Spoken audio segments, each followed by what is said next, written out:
sucede, ¿no? Sí.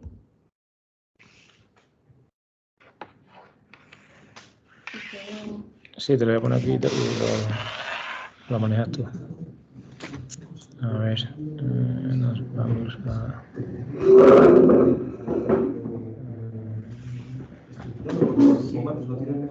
La semana que viene, el martes, el martes estoy toda la mañana y la tarde tengo clase de 10 a 11, pero luego el resto del día estoy... Bueno, tenemos la reunión luego tengo creo una otra reunión a las 5, pero bueno, o sea,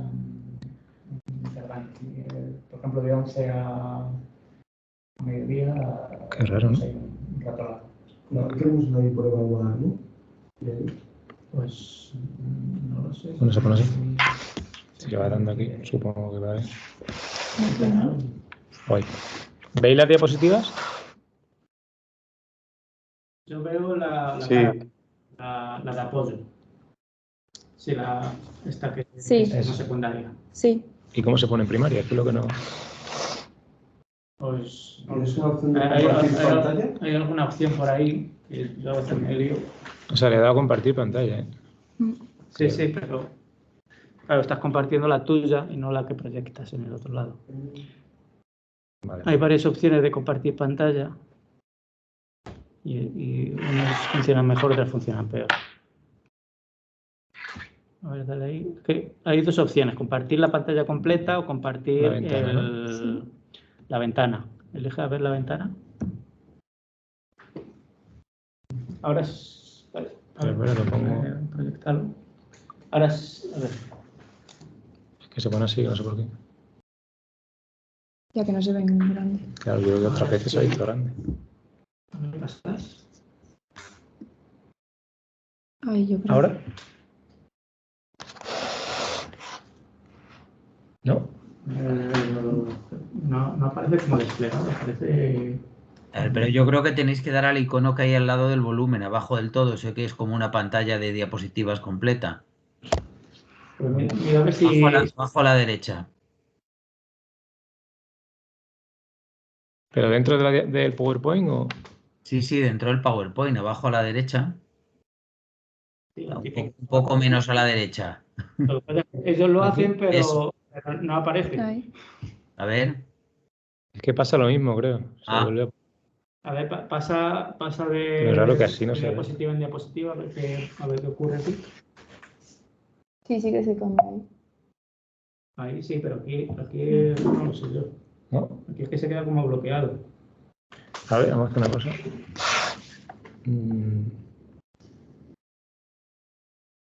Esto es de los Macs. Yo estoy seguro que tanto Mac lo lía todo. Vale, un último intento. A ver. ¿Ahora? Sí, ahora se ve mejor. Sí, ahora se ve mejor. Ahora. Mira a ver si pasa. Sí, ya pasa. Pues listo. Vale. Pues empiezo. Sí, cuando quieras. Vale, pues bueno, buenas tardes a todos.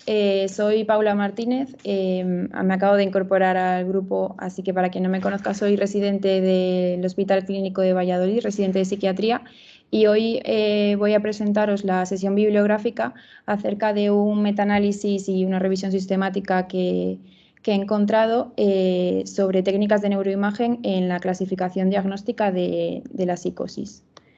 Entonces, este artículo aparece en esta revista de psiquiatría molecular y está realizado por este grupo de investigación estadounidense que está aquí recogido.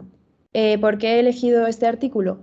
En primer lugar, me gustaría desarrollarlo por realizar una aproximación a las actualizaciones sobre técnicas de clasificación diagnóstica en pacientes con trastorno psicótico, y también me parecía una metodología interesante al ser una revisión sistemática, ya que pues, esto implica el resumen crítico de los resultados de las publicaciones disponibles hasta ahora sobre el diagnóstico por imagen. Entonces comenzamos con la introducción. El artículo comienza con esta frase, ¿no? La psicosis es un trastorno devastador y heterogéneo con una etiología poco conocida actualmente. Se cree que los síntomas surgen a partir de alteraciones a nivel de la red de conexiones cerebrales, como sabemos, y hay una serie de hallazgos que sugieren que la psicosis tiene una combinación de disfunción tanto estructural como funcional en los sistemas cerebrales. A nivel estructural, las alteraciones se han relacionado con la gravedad de la clínica y, por otro lado, también con el deterioro de la función cognitiva. Y se encuentran estas alteraciones a nivel de la mielinización o en el proceso de desmielinización de forma acelerada. También mediante el grosor cortical del córtex cerebral y el volumen de sustancia gris.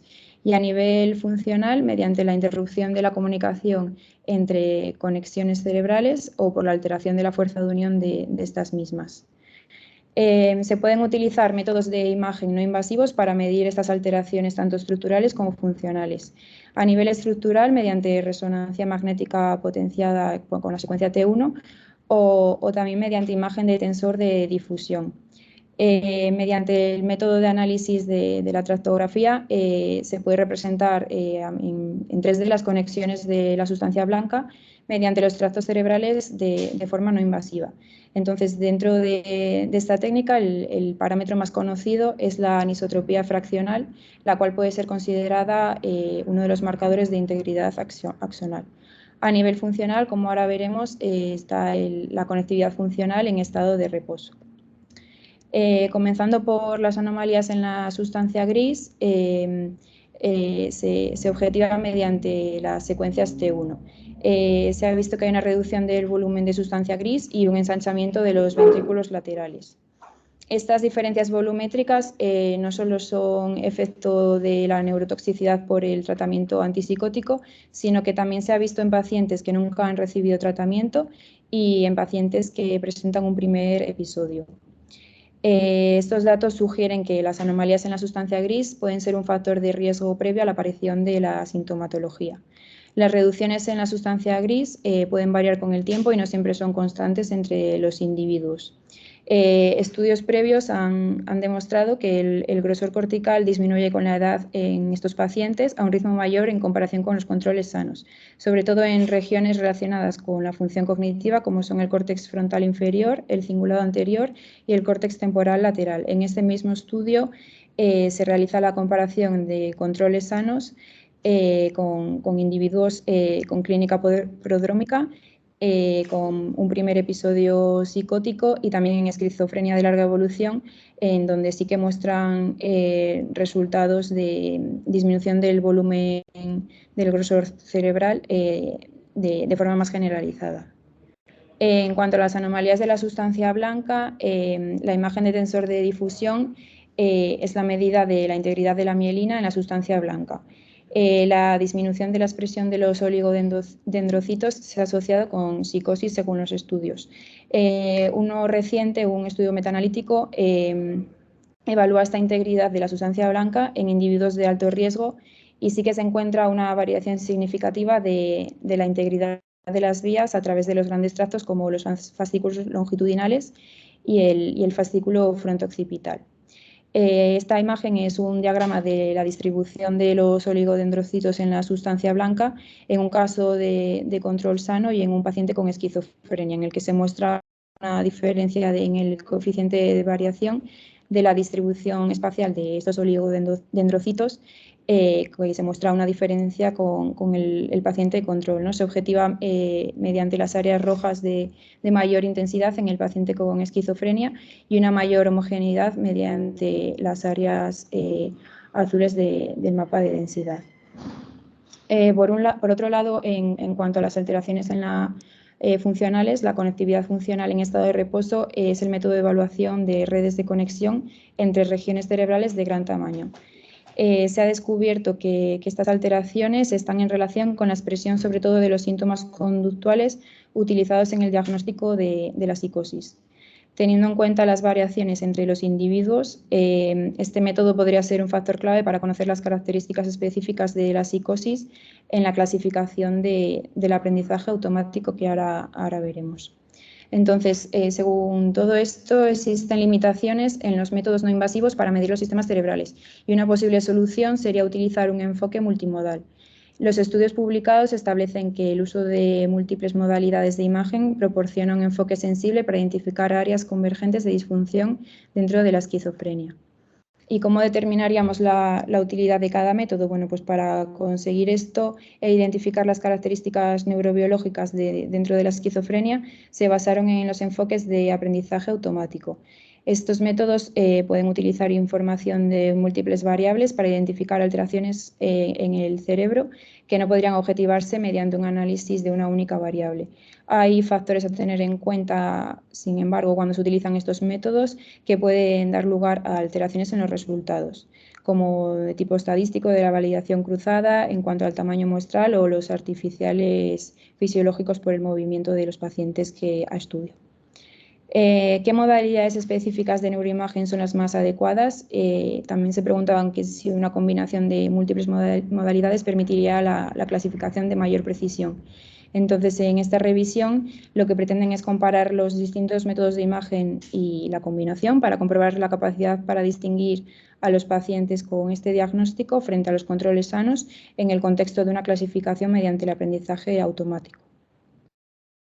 Los métodos que se realizaron para la revisión, primero se definieron unos criterios de inclusión y exclusión, se hizo una búsqueda y extracción de datos con los pacientes con el diagnóstico frente a los controles sanos, se hizo la estimación de especificidad y sensibilidad de cada método y se definió el año de publicación de las características de cada paciente, su tratamiento, el tipo de modalidad de estudio, el método de clasificación y de procedimiento de validación mediante las directrices PRISMA. En cuanto al análisis estadístico, se hizo la prueba de heterogeneidad y mediante el modelo estadístico de efectos aleatorios se hizo una evaluación de sesgo sistemático con el funnel plot y se midió la asimetría. También se hizo una evaluación de la calidad del procesamiento de la conectividad funcional mediante métodos de eliminación de ruido de los artefactos de los pacientes mediante el movimiento.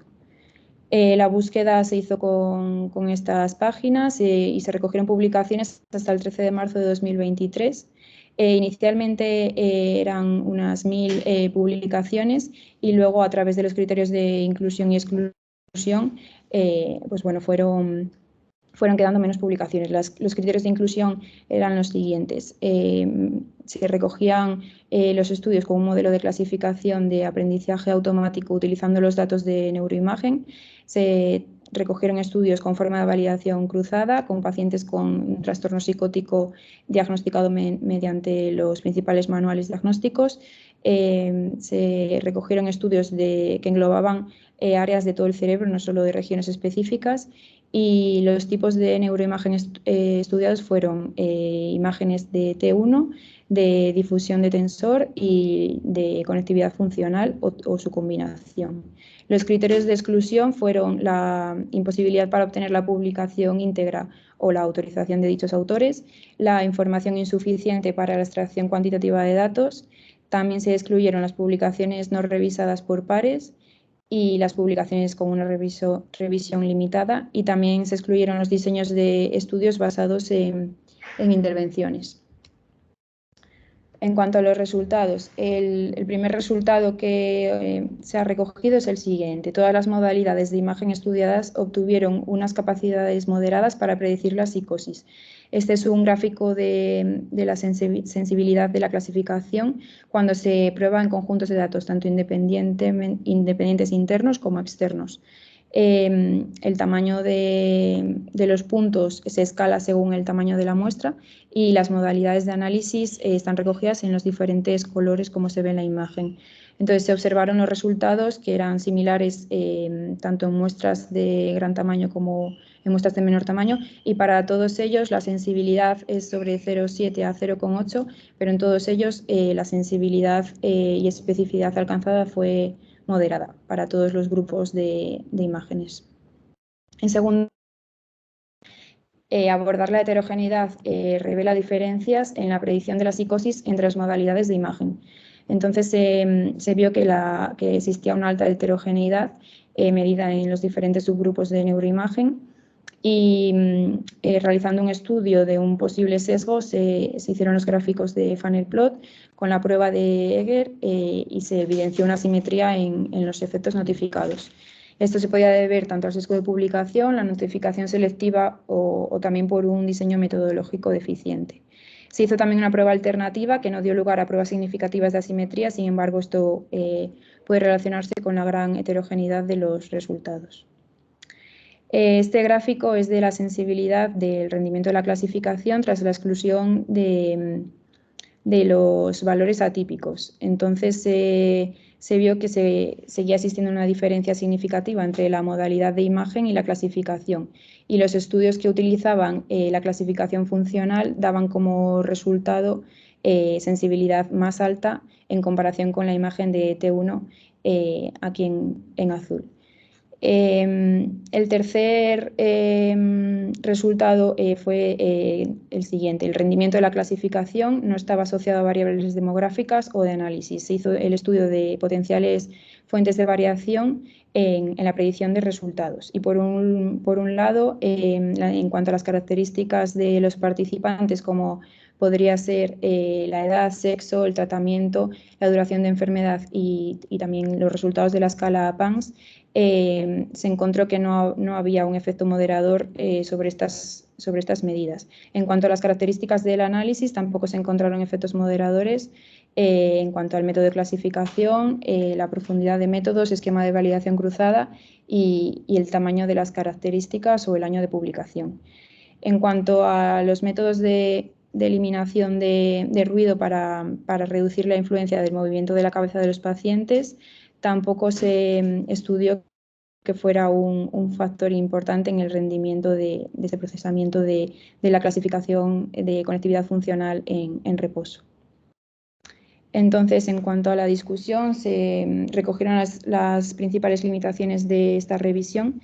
En primer lugar, la identificación de los fenotipos conductuales en psicopatología requiere tamaños muestrales más grandes, de más de 2.000 de muestra recogida. Entonces, se debe reevaluar en trabajos futuros si la combinación de modalidades de imagen proporciona ventajas sustanciales. Los criterios de exclusión en cuanto a las regiones cerebrales proporcionan 68 estudios rechazados y se necesitarían estudios futuros para contrastar las redes delimitadas en regiones cerebrales, porque en este estudio, como digo, se rechazaron las regiones específicas. También hay limitación en cuanto al enfoque de aprendizaje profundo en relación con modelos de aprendizaje automático convencionales, que son los que se vieron en este estudio. Es cierto que no se han encontrado diferencias significativas en el rendimiento de la clasificación entre ambas, pero es una parcela de investigación incipiente por ahora. Los datos pueden analizarse mediante diferentes métodos que no miden los mismos fundamentos neurobiológicos, por ejemplo, la imagen de T1 para el área de superficie de la corteza, el grosor y el volumen, y se necesitarían más estudios de cada fundamento neurobiológico para un enfoque general del cerebro. Y por último, la comparación entre psicosis y controles sanos es más amplia que si evaluamos comparaciones más específicas, por ejemplo, de esquizofrenia frente a trastorno bipolar o frente a depresión. Entonces, futuros estudios deberían evaluar estas clasificaciones más específicas. En cuanto a las conclusiones, bueno, los resultados de este estudio sugieren que los enfoques de neuroimagen en la clasificación de esta enfermedad son prometedores. Por un lado, encontramos hallazgos significativos de que los métodos que miden conectividad funcional superan a las modalidades de imagen estructural, sin embargo, no se encuentran diferencias si se compara con una combinación multimodal.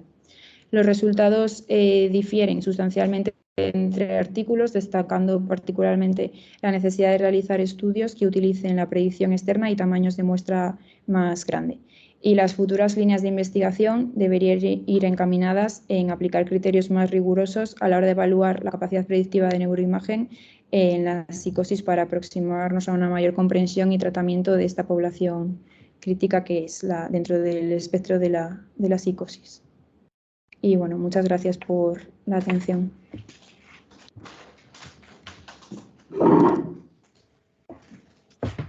Menudo lío que te has metido con este artículo, ¿no?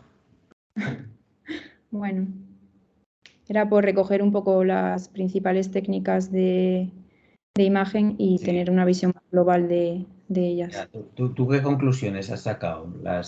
Así, con un no sé si es tu primer enfrentamiento con esto Sí, sí, es mi... del aprendizaje del profundo y de del las aprendizaje. máquinas que aprenden y demás. ¿Qué conclusiones has sacado? ¿Cuáles serían las principales? Bueno, pues la principal que yo he sacado es que no hay una diferencia sustancial entre los métodos de imagen que miden más las alteraciones estructurales de resonancia magnética con las de a nivel funcional. Es cierto que sí que hay una ligera diferencia en cuanto a la clasificación de los resultados mediante la conectividad funcional en reposo, pero es algo muy sutil y es cierto que no son significativamente mayores. Sí, Entonces, a ya. día de hoy seguimos sin tener una línea diagnóstica concreta. Claro, pero es que sería bastante, o sea, es que a mí me da la impresión, tal y como lo has contado, que los autores oscilan entre afirmar que sí se puede encontrar unos datos cerebrales de lo que llamamos comunes a todo lo que llamamos psicosis o a veces esquizofrenia, y otras veces en decir que eso no es posible, ¿no? ¿A ti has entendido lo mismo? Finalmente concluyen que no hay una diferencia como tal. Ya, pero que no sé si estudian, si su idea es que vamos a encontrar algo común, porque fíjate que cuando dicen que por qué no se encuentra, pues por un lado aluden a que, hombre, lo mismo es que no están igual de bien hechos los estudios, es decir, que sí que creen que se pueda encontrar algo con neuroimagen que caracterice a todos los pacientes, pues no sé si con esquizofrenia o con psicosis.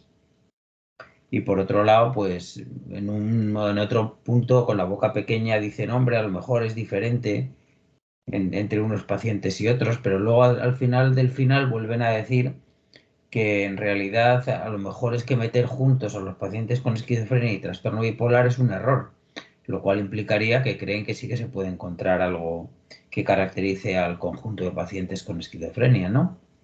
Lo Sí, cual es bastante contradictorio con el funnel plot no, con el que, ¿cómo es el? O sea, un estudio de sensibilidad y especificidad que hacen, en el cual sí, hay como un 0,7% de sensibilidad, es decir, que se identifica el 70% de los pacientes, pero con una tasa de errores del 60%, algo así también, vamos.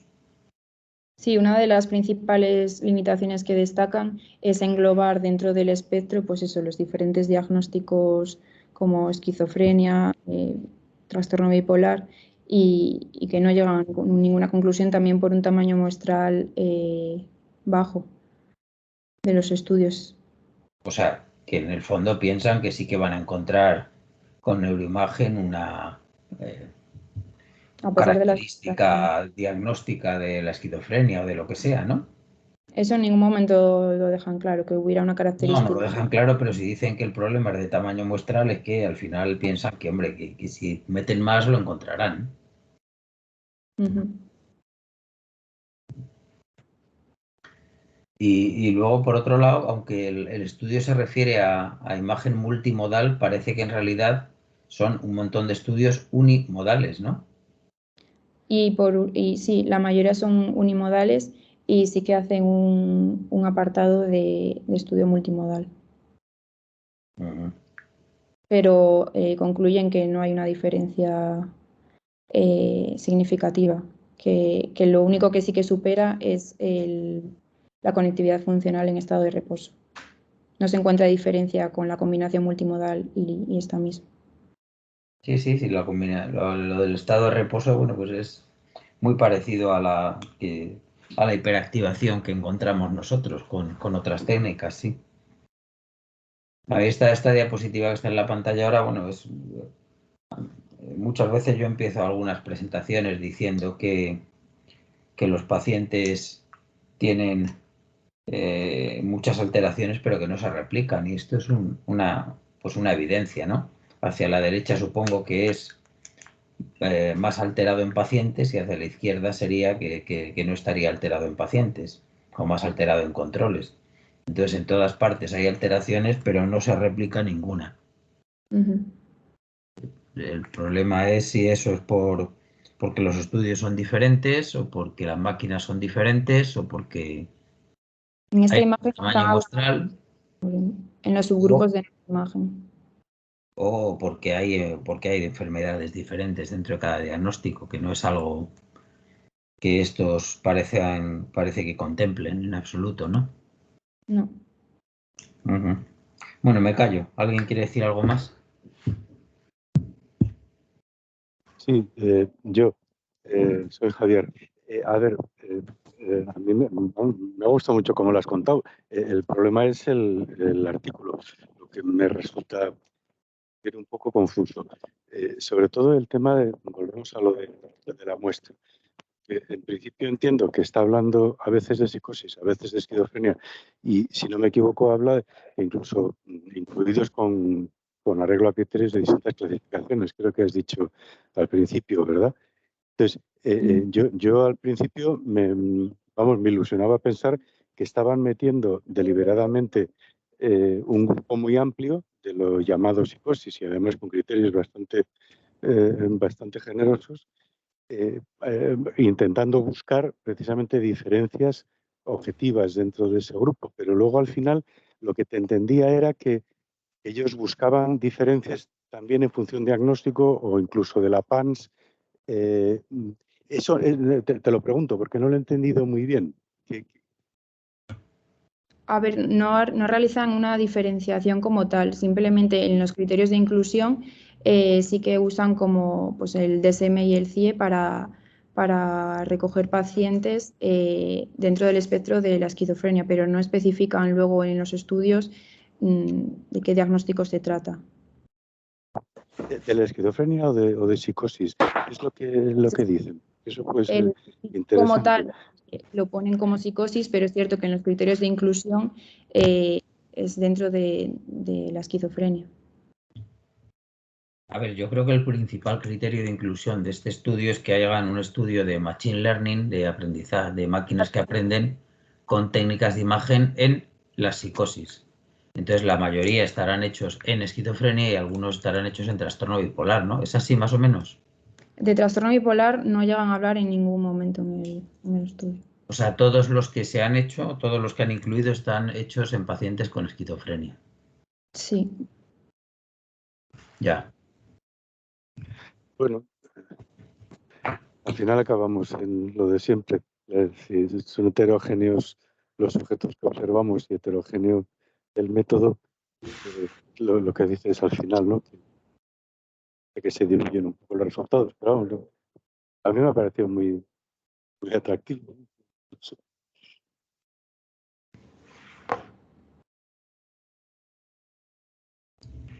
Aunque me he enterado, oye, yo hay partes que no. Has hablado, ¿qué es eso del Machine Learning profundo? Has dicho. Es que yo ahí ya me he perdido del todo. Eso han hablado de ello en cuanto a las limitaciones y nuevas directrices.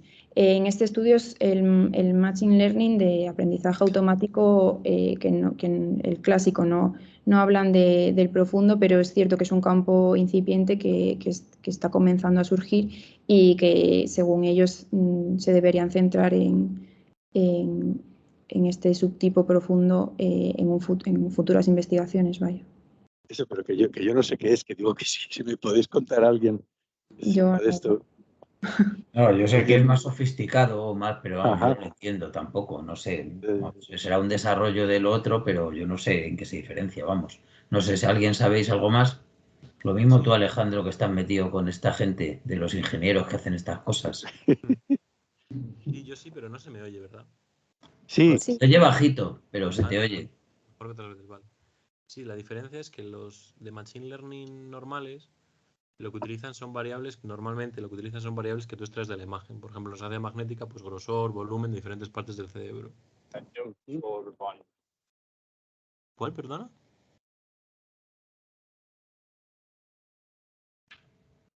Sigue, sigue. Ah, vale.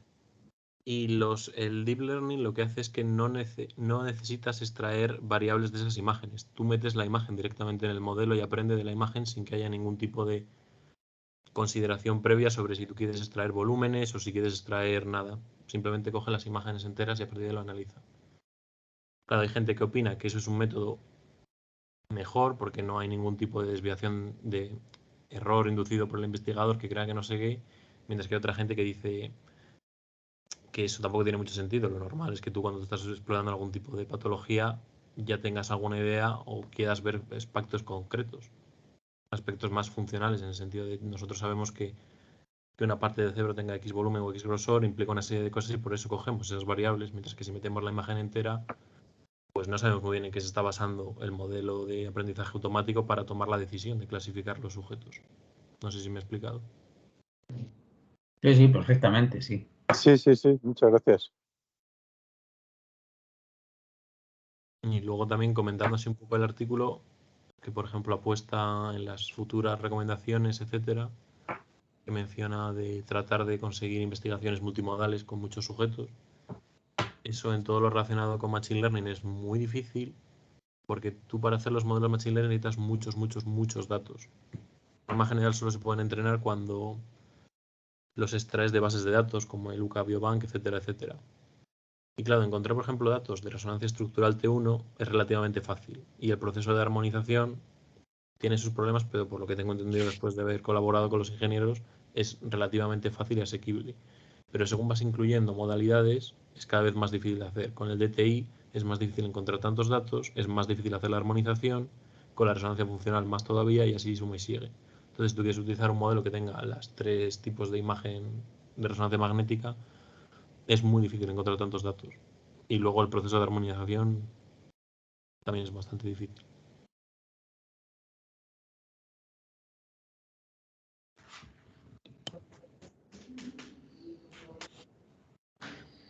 Muy bien. ¿Más comentarios por parte de alguien? Yo tengo una pregunta. Vale, dispara, Félix.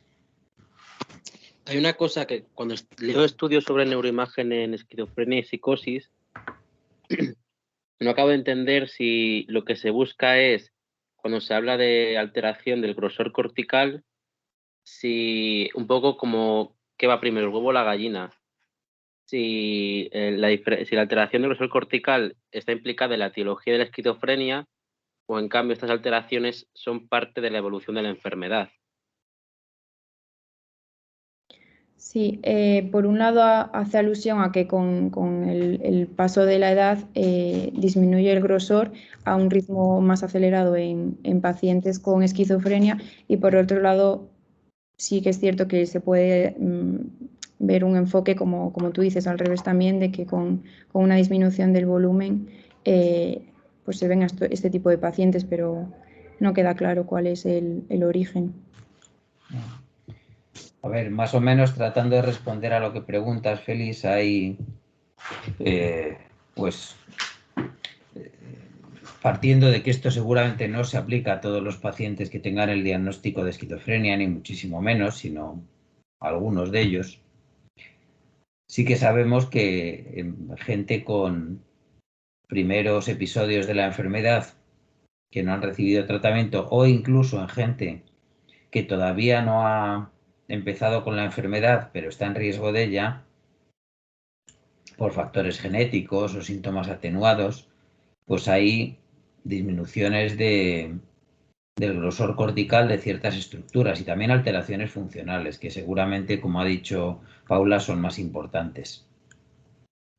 De hecho, hay un par de publicaciones, sobre todo de un grupo australiano que se dedica a estas cosas, en las que muestran que los pacientes que tienen un riesgo de empezar a padecer esquizofrenia esquizofrenia es lo que diagnostican. Antes de debutar esta enfermedad, en conjunto tienen pequeñas alteraciones, pero aquellos que luego que empiezan de hecho a tener la enfermedad, han mostrado antes de que se pudiera diagnosticar un aumento de esas alteraciones, es decir, se había adelgazado más la corteza, yo creo que era en el hipocampo y en algunas estructuras centrales también. Y luego está el problema de cómo evoluciona eso. Pues ciertamente hay una disminución del grosor de algunas estructuras que es más evidente en algunos pacientes, pero uno, los fármacos influyen, eso me parece indudable y puede que sea hasta cierto punto reversible. Y dos, dependiendo de cuál sea la evolución de los pacientes,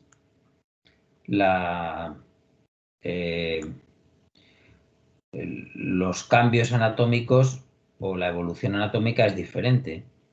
No sé si te acuerdas de cuando en clase os enseñé un par de imágenes de un grupo que llamaba yo crepelinianos y otro no crepelinianos, que eran los pacientes que les había ido mucho peor, tenían una disminución de volumen cortical y también en ganglios de la base. Los que les había ido mejor, a pesar de tener el mismo tiempo de duración y tener, digamos, la misma exposición a los tratamientos, solo tenía los déficits de volumen corticales. Es decir, que dentro de los pacientes, pues, resumiendo el rollo este, puede haber alteraciones que precedan, parece que hay alteraciones que preceden al inicio de la enfermedad. Hay alteraciones que están presentes y son más marcadas en el inicio de la enfermedad antes de recibir tratamientos. Y después de un tiempo de evolución, esas alteraciones parece que son más grandes por efecto de la enfermedad y también de los tratamientos. Lo que no está claro es qué parte pone cada cosa, es decir, qué parte ponen los tratamientos con la cronicidad. La cronicidad a veces tiene que ver con tratamientos y también con el consumo de drogas o la mala nutrición o el no hacer ejercicio o incluso el aislamiento, vete tú a saber, y qué parte tiene que ver con un progreso de la enfermedad.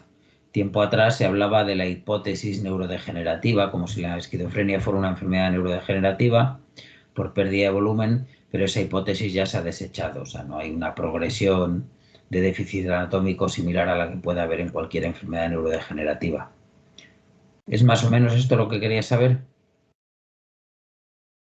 Sí, más o menos es esto. Y todo me vino por un caso que leí, no de esquizofrenia, sino de otra enfermedad donde hay una disminución del grosor cortical, pero una de las dudas que te viene es si hay un gatillazo que induce la degeneración cortical o la degeneración cortical por algún motivo más claro es lo que induce la enfermedad. Es un poco si es etiología o patocronia, es un poco la duda. Bueno, aquí lo que tienes que tener en cuenta es que neuronas no se pierden. O sea, que no se puede hablar de degeneración en sí en un sentido estricto, ¿eh?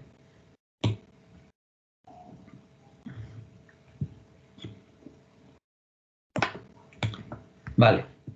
Venga, más cosas.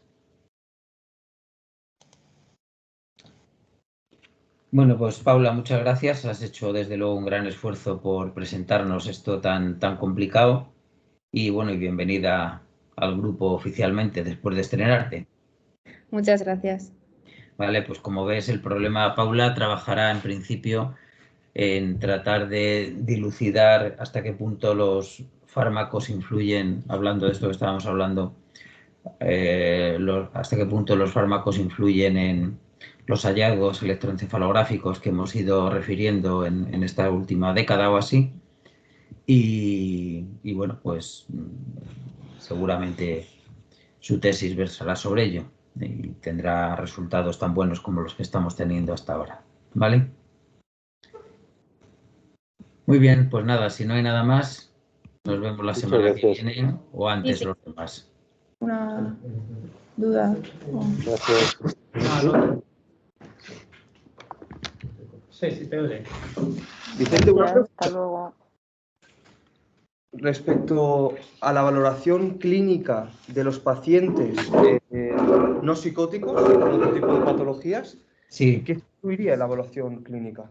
Vale, entonces ahora pasamos a la segunda parte. Bueno, el que quiera que se quede.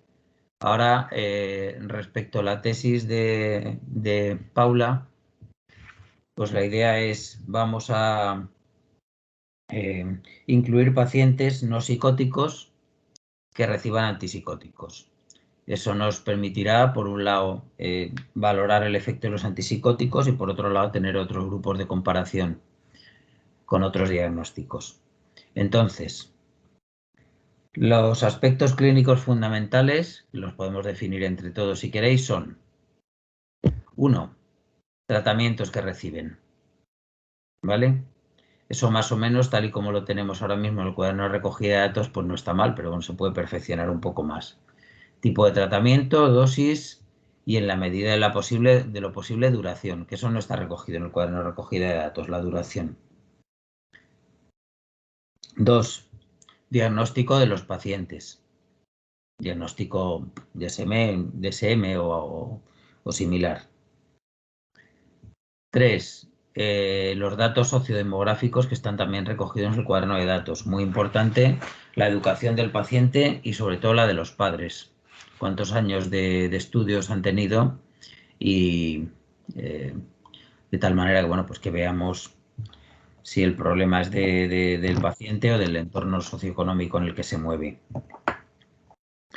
Y 4, respecto a la evaluación clínica, yo creo que aquí lo más común, lo más importante sería las escalas de depresión y las de autoexperiencias anormales. ¿Bien? No sé si veis necesario o conveniente utilizar una PANSS o algo así, pero es que yo, francamente, es que con todas las escalas estas de clínicas de la psicosis, desconfío mucho de que se las pase a alguien que no conoce al paciente. Y cuando dices depresión, entiendo que es sobre todo para despistar el efecto a nivel neurocognitivo, ¿no? Bueno, con neurocognitivo y de la propia depresión. O sea, neurocognitivo no, porque, a ver, desde el punto de vista cognitivo, claro, hay que hacer también la evaluación cognitiva que hacemos a todo el mundo. O sea, la VAX y el Wisconsin. ¿Me explico? ¿Y de escala de depresión, cuál pensarías? ¿Habías pensado Pues alguna? estamos utilizando la escala de Hamilton ahora. Bien. Yo creo que no hay mucho más que hacer, pues no nos vamos a poner a pasar escalas así a lo loco, a cada uno por su diagnóstico. Lo fundamental que queremos ver aquí es la comparación con otros diagnósticos y el efecto de los tratamientos. Entonces, pues es muy probable que prácticamente todos los pacientes, vamos a ver, los bipolares los estamos metiendo ya, esos por descontado que los vamos a seguir metiendo, y en esos pues sí que pasamos las escalas de psicosis. Pero me refiero que todos los demás que vayamos a meter muy presumiblemente serán pacientes con depresión que reciban antipsicóticos y pacientes con trastornos de personalidad que reciban antipsicóticos también. Entonces, bueno, pues una valoración, un punto de valoración común de su gravedad será la escala de Hamilton. ¿Bien? Entonces ahí, bueno, ya comentamos que hay que, o lo he comentado con vosotros dos, con Ricardo y con Paula, que vamos a que diseñáis un folleto. Yo ya lo he hablado con el servicio, lo repartiremos. Yo escribiré una carta a todos los psiquiatras del servicio, lo repartiremos en los equipos y, bueno, y tanto los psiquiatras más colaboradores como fundamentalmente los residentes que estéis en los equipos, pues trataremos de reclutar en la medida de lo posible pues un número suficiente de pacientes. Yo tendré que pasar esta modificación también por el comité de ética, pero vamos, no creo que haya ningún problema con ello.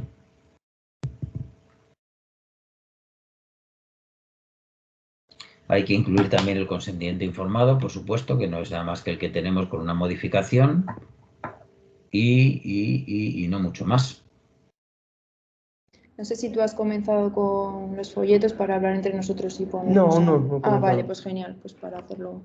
Nada, hacéis un borrador o cada uno hacéis un borrador y lo ponéis en común y la semana que viene, si queréis, lo vemos.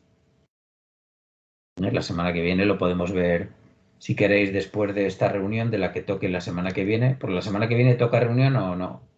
No, De creo que no. jueves. No hay. No hay, por aquello de que era fiesta. Sí. El día Yo no. 1. Es fiesta el miércoles, pero... Ya, pero bueno, es que lo mismo por eso no pusimos reunión o algo así. Entonces no tenemos reunión la semana que viene, ¿no? No, no hay nada programado. Bueno, pero lo mismo os da tiempo tener un borrador para el martes. Esto, a fin de cuentas, es muy Muy sencillo. fácil. Porque sería esa evaluación clínica, la neuropsicológica y Sí, lo metería. lo que quiero es que tengáis un borrador del folleto. No hace falta las evaluaciones clínicas y demás. Eso lo tenemos bien establecido. No, pero preguntaba más que nada por saber qué poner. O sea, esos pacientes lo que recibirán entrarán en el paradigma de SELF. ¿También se evaluará SELF? Sí, sí, sí. ¿Y TMS? Sí, también, claro. Por poner los diferentes elementos en el folletito. Vale. Vale. Muy bien, pues entonces si queréis lo vemos en la reunión del... Los martes, Paula, tenemos una reunión a las 3:30 que llamamos Petit Comité. Ujú. Entonces, bueno, si quieres te incorporas tú a ella pues a las 4 o algo así.